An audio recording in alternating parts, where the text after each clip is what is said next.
Hello and welcome to On the Line. I'm Karl Richter. As Executive Director of the Texarkana Symphony Orchestra, Andrew Clark is responsible for one of the Twin Cities' most prominent cultural touchstones. Since 2008, Clark has been in charge of TSO's long-range planning, fundraising, development, marketing, and administration. It's a big job, but for someone who has devoted his professional life to bringing more music to more people, it's a labor of love. This year, his work got even harder when TSO won a contract to manage Texarkana's historic Perot Theatre. We talked about the orchestra and its role in Texarkana, as well as plans for improving the Perot and filling it with a wide variety of performances. Here's my conversation with Andrew Clark.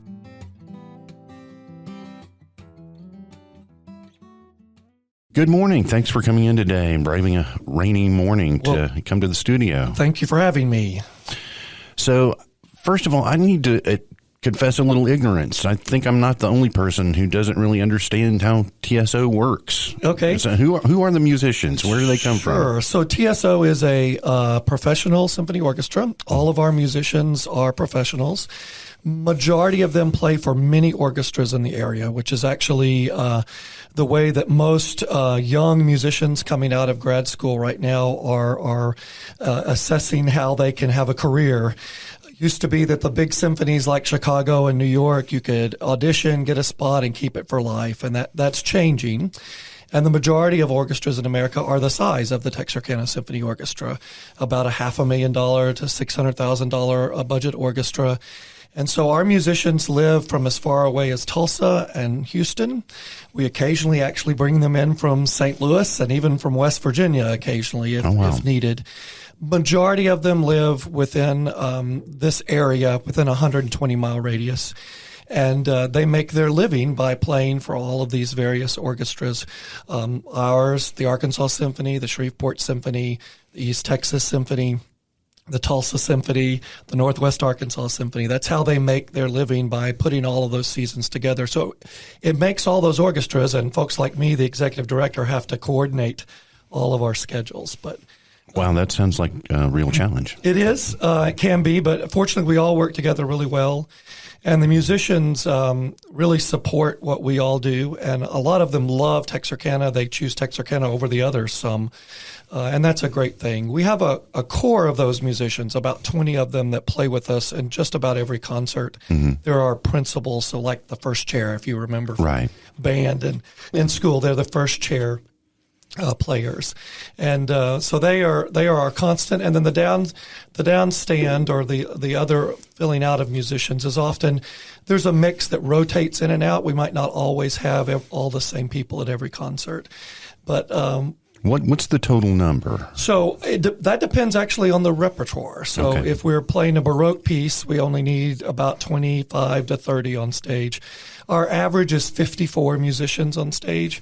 Most of the time, it's closer to 60. When Philip Mann became our concert master back in 2018, we decided to permanently increase the size of the string section, which is the heart of the orchestra. We used to only have like 8 first violins, 8 second violins. Mm-hmm. So now we generally have 10 to 12, which is considered a full string section, which makes it cramped on the stage of the Perot, but we make it happen. Is it a relatively small stage, I guess? Sure, because it was built in the 20s and primarily for a vaudeville house. They never imagined that a professional orchestra would be playing on that stage.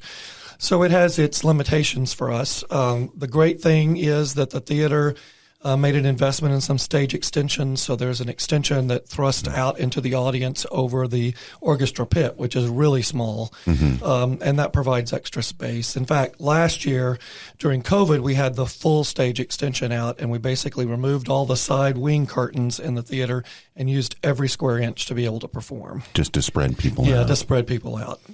So how challenging is it to make the case that a city the size of Texarkana needs a symphony orchestra? It's a challenge at times with some, but now that we've been here for 16 years, it's easier and easier to do. It's a much clearer picture can be painted now to the economic development entities in town. We are very often called upon by those seeking to bring businesses here or to look at land as possible businesses, working with Tex Americas and others. And they want to know, those potential tenants or potential companies want to know, what are the cultural arts? And there have been at least 2 occasions in the last 8 years that they specifically ask, is there a symphony orchestra? And that's interesting. Yeah, they know that as a marker to the city's belief in and investment in cultural arts and entities, because the symphony has been known for centuries within large cities or medium-sized cities as the core of that activity. The other thing that is a huge driver and is the reason why it's important is all the string programs in the schools. When we were first formed, the Arkansas side had a pretty good string program. St. James Day School had a string program, but there were no strings in TISD. And the programs were, hurting for musicians and such. So we partnered with a lot of those districts to bring in some of our musicians to actually staff for a period of time and help. And so that now has created a resource for us. We work with all the school districts, helping to solidify if they need string teachers and even just general music teachers.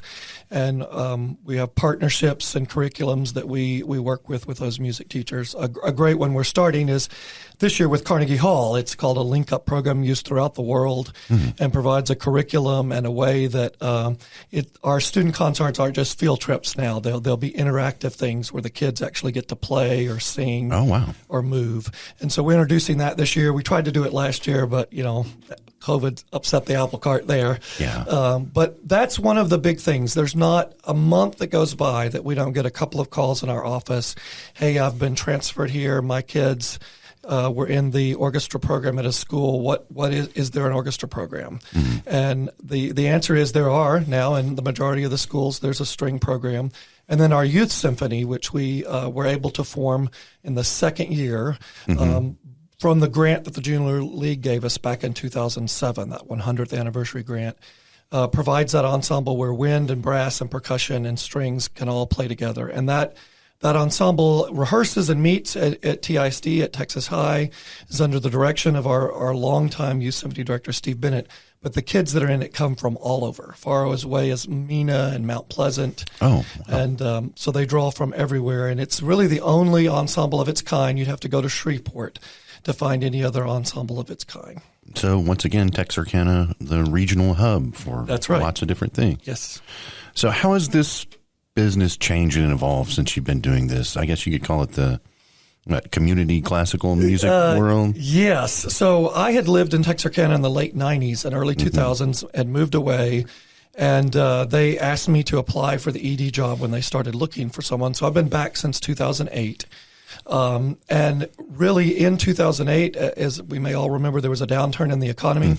And it was really putting stress on orchestras throughout the country. Fortunately, the TSO grew during that period. It's probably due to the great work of laying that foundation that our founders, Rebecca Gray and Mary Scott Good and Marc-Andre Bougie, did in 2006 and 2007. The enthusiasm that was here helped us get over that hump of 2008 and 2009. But the industry had great momentum going until last year, and now COVID has created a step back. And we, on a weekly basis, we're looking at what does this mean for our ensembles. We were one of only a handful of orchestras that continued our whole season, and we're very proud of that because we did a lot with testing and with screening to make our musicians safe. And, requiring audiences in the Perot to wear masks early on and being careful about all of that. But, how we are perceived as an orchestra and how orchestras globally are perceived has changed because now everybody can sit in their living room and see a podcast. Right. We chose not to go that direction for a couple of reasons. One, because the investment in the equipment that was needed to do that wasn't really at the Perot, nor did we have the immediate financial means to make that happen. And the other thing was knowing our audience in Texarkana, that would be a big hump to get over. Right. A lot of people in big cities are totally used to logging on to things, listening to such things as like this podcast, but it's still a growing thing getting the audience here in the Texarkana area used to that kind of stuff. Right. So how do you manage the balance between sort of a classical repertoire and more modern popular music to draw in a bigger audience? Sure. So when I came on board, I actually, I think I shocked some folks and may have upset the apple cart a little bit, but the orchestra had been founded to be just a classical orchestra, to just perform the classical symphonic repertoire. And early on, I said, that's really not the model of where all of the major orchestras and all the small orchestras are going, because we have to have a means and a way to attract those that might not be attracted by a Haydn symphony, right, but would be attracted by some kind of crossover event. Mm-hmm. So by 2010, we had launched a couple, it's been as many as 3 Pops concerts along with our Masterworks concerts. The Christmas at the Perot, of course, is the first and the big one, which is this big community concert that we do at the Perot. But then through the years, we've had Broadway collaborations. We've had the great opera choruses collaborations. We brought in a sonata crooner and Tony DeSere, who's actually coming back. We brought in Capathia Jenkins, who is a runner-up winner of American Idol. Mm-hmm. And so we have to find that balance. That's what orchestras all over the country are really doing. If it is really the Pops programming of those orchestras that helps allow the classical to still go on.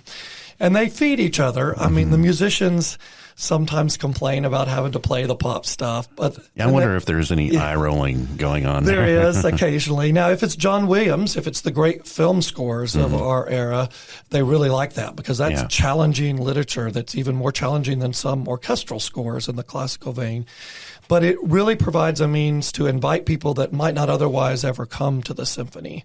And we also, introduced a pick 3 and pick 4, so you could buy a mix and you could come to a Pops concert and maybe a classical concert and wouldn't be tied into the whole classical thing. But it's really the way that orchestra's going. It's the future of orchestras to be offering both a side-by-side Pops programming cycle and the symphonic cycle. And then one of the things that's really, really brand new but is beginning to happen, and that is that the orchestras that own or manage their halls, like TSO is about to be at the Perot, are offering things that have nothing to do with the orchestra in their hall. So an example of that would be the St. Louis Symphony's Powell Hall, this historic hall, much like the Sanger here, the Perot Theatre here, in which the symphonies performed in for about a century.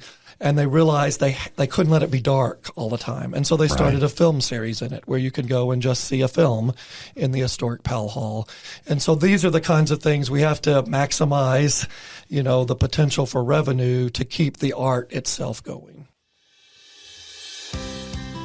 All the latest news and more is always right at hand with the Texarkana Gazette mobile app. Updates and breaking news alerts throughout the day keep you up to speed on everything happening in Texarkana and beyond. There's even a daily digital replica of our print edition. All the features you love, like puzzles and our special sections, are right there. It's like having the whole paper in your pocket or purse. Best of all, it's free to download. Look for the Texarkana Gazette app in Google Play or the Apple App Store today.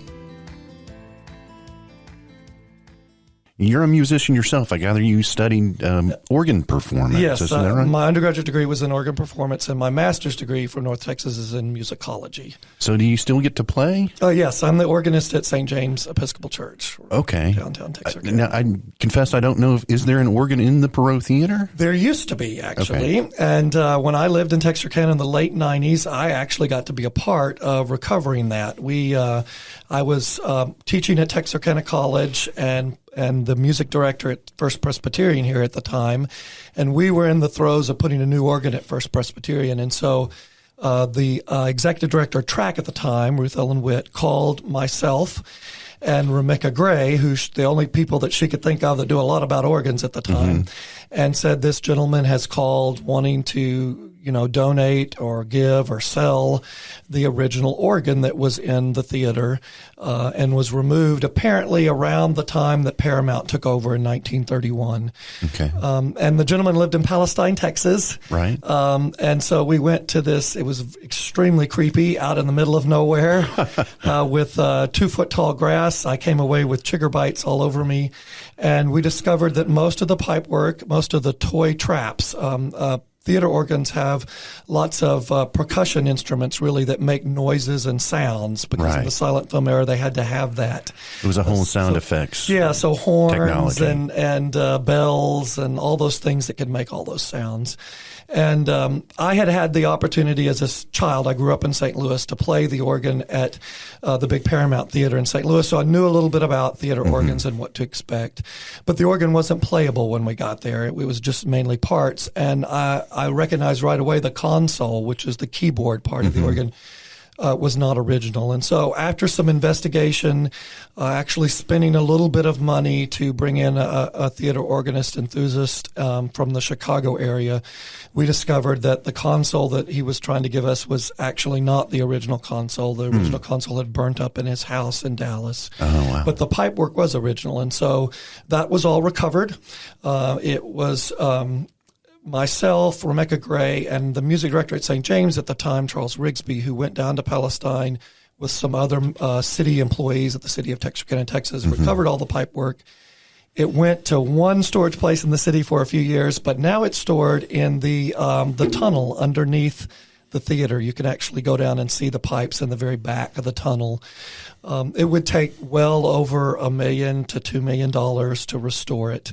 And in the late 70s and 80s, when the theater became the Perot Theatre and was restored, the actual organ chambers, which if you're in the Perot and you're facing the stage and you look up, you see those huge arches with the beautiful gold leaf work above the box seats. Those were the original organ chambers. That's where the pipe organ was, all the pipes, the blowers, and the console would sit on the side of the stage there. And so all the air handlers for the modern Perot Theatre are in those organ chambers. Okay. So it would take a lot of money to restore that organ. But we do have the original theater organ in the basement. So what else could happen to it? Are you thinking about maybe selling it? Or? Well, there have been lots of things. We moved it from the city's annex storage place into the theater actually during the time that I was gone from Texarkana. The pipe work is there. We didn't take the console in the end. We just took all the pipe work. We worked for a short period of time with a group of theater organ enthusiasts in Dallas about how it could be restored with a combination of electronic sounds and the original pipe work. But it really is a money thing. Yeah. It's a money thing. And then, of course, a element of where it would go in the theater. Right.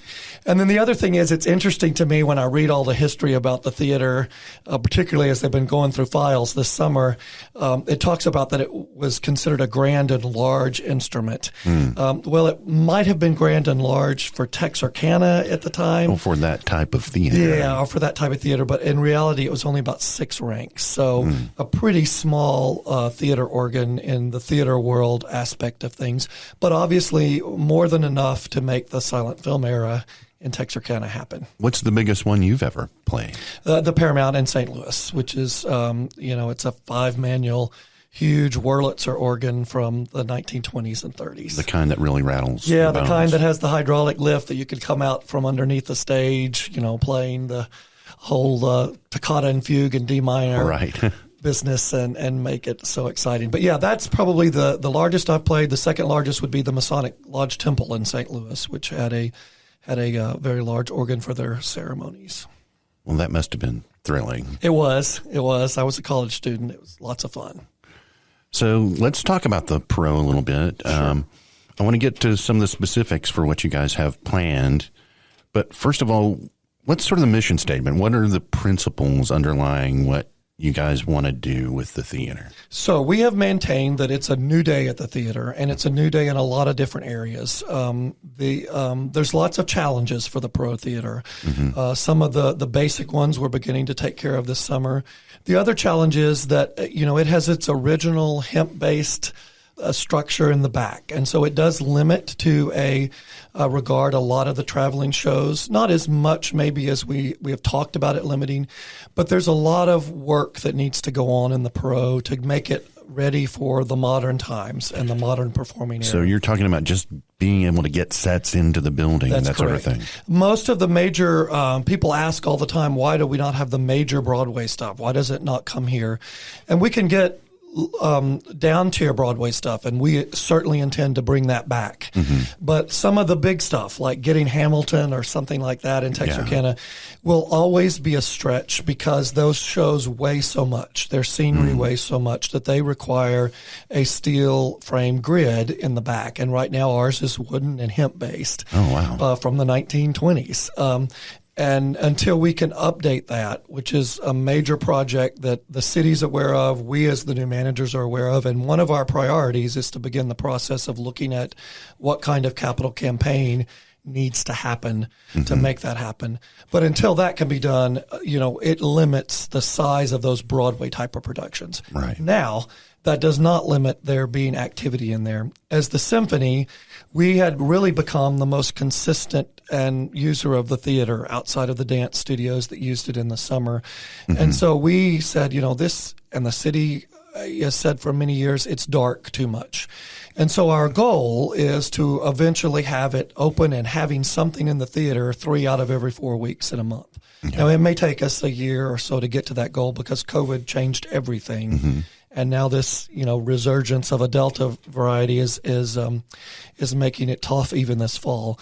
But that's our goal, is to make the theater alive, make it the hub of downtown again that it needs to be. We have all of this great renaissance and rebirth of downtown going on. And this Perot needs to be a centerpiece of that on the Texas side. So what are some of the specific things you have in mind? So this summer, what we have done is begun to do a lot of deferred maintenance things, or things that had just, that's something that needs to be done, but we've never accomplished it. So we've done a lot of cleaning out. And we don't technically take over managing the theater until September 1, but there have been a lot of cleaning out of files and things that needed to go away. We've restored the ceiling in the mezzanine. The plaster there had been extremely messed up from leaking air units. And the air handlers were fixed and new pans put in so that those leaks don't happen. And so we've been restoring the ceilings there. Everything up front in the restrooms are getting a new paint job and some modern lighting, modern LED lighting to provide a safer space. We're finishing work that had begun by Track last summer with creating hands-free experience when you go into the public restroom areas. Updating lighting in the lobby, as well as the stage area. And the stage area and the undercroft, where all the dressing rooms are, is where a lot of work is happening this summer and this fall that will pay great dividends in us being able to attract events back to the theater again. A lot of that lighting and a lot of those paint schemes are from the 80s. Oh, wow. And they've shown their wear and tear. And so there was a minor flood, a pipe burst during Snowmageddon down there. So it was a great opportunity to do some repainting and some refurbishing down there. And so that's all begun. We actually have met with electricians 2 or 3 times and going back again today. So a lot of cosmetic things that are happening. There'll be new furniture in a lot of the common spaces. And then the concessions is one of the huge things that we're going to put in place. They had existed for a few years, but we're going to bring that back in a new and bigger way so that everything that happens in the theater has concessions, using some of the space on the mezzanine and actually a lot of space that no one ever sees underneath the stair and underneath the balcony. That can be used for that. And so we'll be opening that up to create the bar and food service eventually that we'll use there. We're focused mainly on cosmetic and customer experience. We got a grant from the Patterson-Troike Foundation for about $36,000 in new equipment that needed to either be replaced or was leaving because Track owned it. And so we've done all of that to update that. Just exciting cosmetic things. Beginning 2 weeks ago and happening again next week is a full push to begin to attract and bring in renters again. There's the this whole world of presenters and promoters. Right. And of course, we've all been kind of sitting back in our easy chairs during COVID because we haven't been able to have events like that, but they're coming back alive. And so we want to make a new push, rebranding the theater through its marketing and media elements, making those outreaches back to those promoters and pushing the theater and what we can offer here. It's always been a great location between Dallas or Little Rock or Dallas or Memphis or Dallas or Atlanta. And the proximity to Interstate 30 makes us a great element that places like El Dorado can't have, a landlocked venue. And so we have lots of competition that didn't exist when the Perot first opened again back in the 1980s. And we'll be working with that competition actually to help us bring some things and working together. Our goal is to have everything. It's not just going to be the symphony orchestra. I get asked that question all the time. So you're going to manage it. It's just going to be the symphony. No, it's going to have all sorts of genres of music. That's what we want. All sorts of stage play, film series. It's all about that. And we're reaching out to the community again in a big way starting next week. We've put together a committee of the community that represents all its aspects and demographics that's going to meet for the first time next Thursday. And we just want to hear what are the types of things that you'd like us to promote the theater to bring, and what are the things that you'd eventually like us here locally to bring. One of the things you have to be careful in the theater world, or you will sink yourself as an organization, is you want to sell yourself to those promoters because they underwrite a lot of the cost.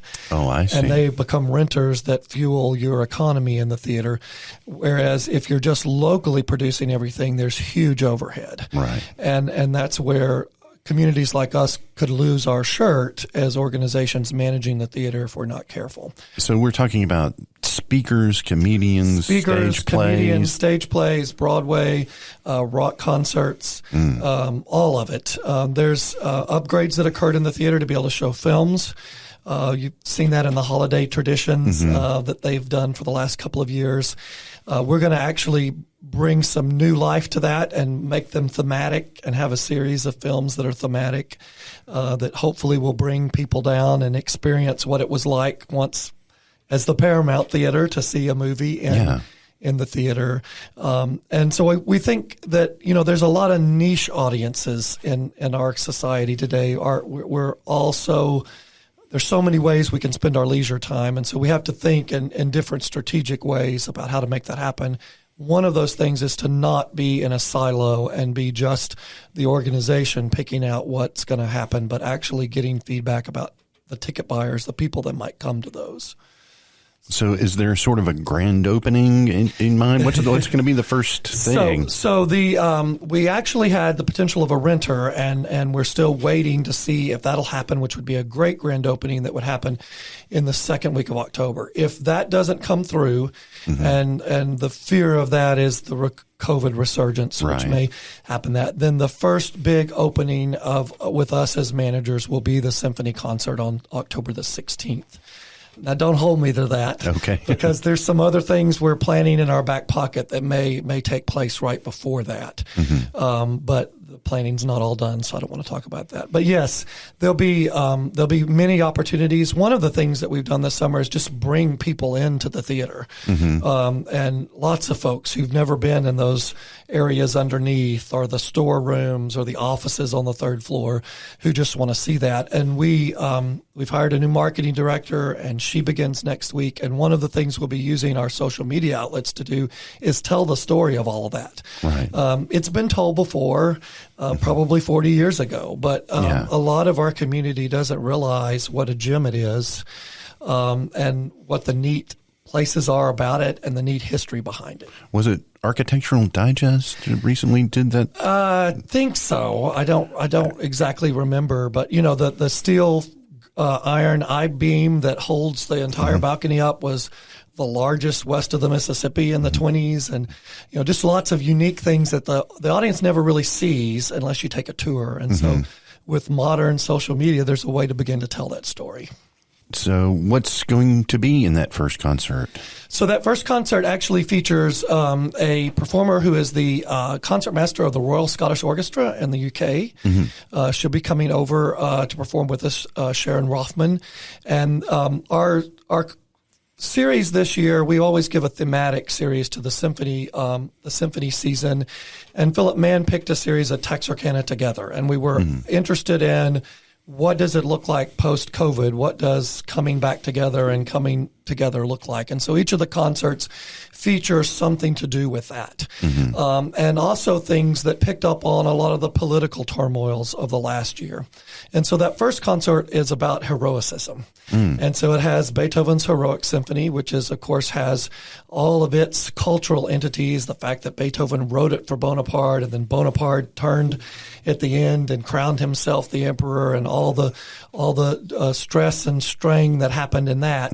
And so there's that. And then the piece that that Sharon is playing is actually a concerto that was written with thematic material based on the writings of Martin Luther King and Jewish scholars who worked together during both the Nazi takeover of Germany and the evacuation of Jews, who then also help Martin Luther King's crusade here for equality. And so that particular piece is speaks to and brings back that element. And the reason Sharon is going to perform it is she is the one who originally premiered the piece when it was first written. Wow, that sounds really meaningful. Yes.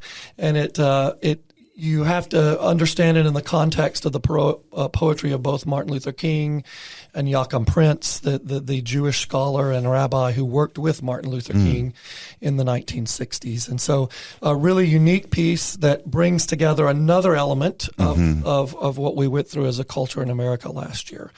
And so that's what that concert is all about. That sounds wonderful. Yes.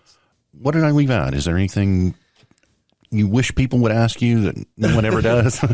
No, I think we've covered it all. I mean, come down and see the Perot Theatre. It's open every day from 10 to 5. Come and take a tour. Learn about its history. We're approaching its 100th anniversary as a structure. In 1924, it was opened in that November of that year. So 2024 will be the 100th anniversary of the structure opening. Of course, it was redesigned and remodeled in 1981 and reopened in May of that year. But there's a lot of things that are going to start happening, and we have a real push. The city did a feasibility study back in 2018 about renovations to the theater, and we feel that's a priority and are going to be working about approaches back to the Perot family and to others to begin to build the development process to make that happen in the next 5 to 10 years. Well, we'll be covering it all in the Gazette. Yes. Good luck. Thanks again for coming in and spending a little time with us today. You're very welcome. Thank you for having me. On the Line is a Texarkana Gazette podcast recorded in Star Bear Studio, right here in downtown Texarkana, USA. The show was written, produced, and edited by Karl Richter. News stories are based on Gazette staff reports. Texarkana Gazette podcasts are made possible in part by a grant from the Google News Initiative Journalism Emergency Relief Fund. I'll see you next week on The Line.